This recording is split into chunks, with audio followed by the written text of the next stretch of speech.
এটা সাবধানে বলেন। বেগম রোকেয়া বিশ্ববিদ্যালয় আমরা ছিলাম আপনারা জানেন না আমরা ছিলাম আমি গ্যারান্টি দিয়ে বলতেছি আমরা ছিলাম 16 তারিখের পরে ছিলাম আমরা বলেছি আমরা অবশ্যই ছিলাম। আপনাদের থাকার পরেও একটা হত্যাকাণ্ড ঘটে গেছে ক্যাম্পাসে। না, সেটা হত্যাকাণ্ডের আগে এটা আমাদের সম্ভব না যে আমরা জানবো না যে মুরব্বী কেন্দ্রে যে তার হত্যাকাণ্ড হবে।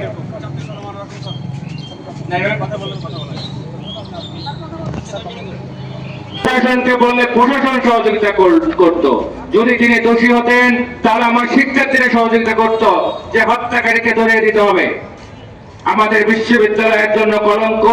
আমি মনে করি বাংলাদেশ সরকার এবং প্রতিটা বিশ্ববিদ্যালয়ের শিক্ষকের জন্য একটি লজ্জার বিষয় ছিল গতকালকে বিনা কারণে বিনা দোষে মিথ্যা মামলায় একজন বিশ্ববিদ্যালয়ের শিক্ষককে গ্রেফতার করা হয়েছে।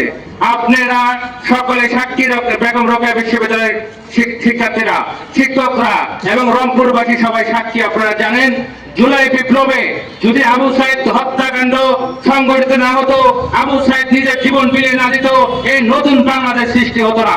ঢাকা বিশ্ববিদ্যালয়ে ছাত্রদেরকে কিভাবে শিক্ষকরা দমন করেছিল, শিক্ষকরা নিজেরা দাঁড়িয়ে থেকে শিক্ষার্থীদের উপর আক্রমণ করেছিল। ঢাকা বিশ্ববিদ্যালয়ে একটি শিক্ষক গ্রেফতার হয়নি।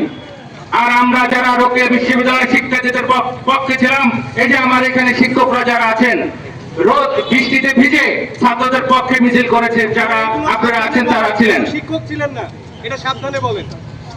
বেগম রোকেয়া বিশ্ববিদ্যালয় আমরা ছিলাম আপনারা জানেন না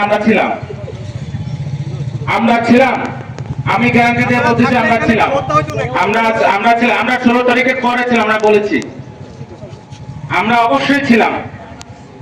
আপনাদের থাকার পরেও একটা হত্যাকাণ্ড ঘটে গেছে ক্যাম্পাসে। না, সেটা হত্যাকাণ্ডের আগে এটা আমাদের সম্ভব না যে আমরা জানবো না যে মুরব্বী কেন্দ্রে যে তার হত্যাকাণ্ড হবে।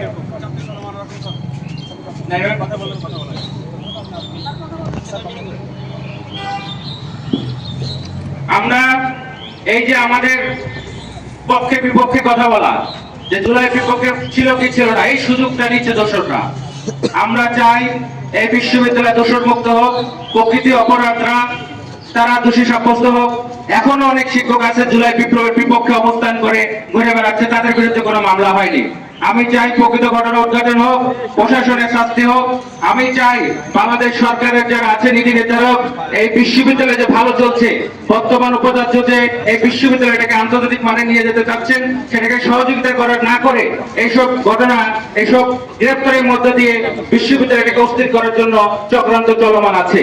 আমি সবাইকে উদাত্ত আহ্বান জানাবো, এই বিশ্ববিদ্যালয়কে ভালোবাসুন, বিশ্ববিদ্যালয় ন্যায়ের পক্ষে থাকুন, সঠিক পথে থাকুন। সকলকে ধন্যবাদ।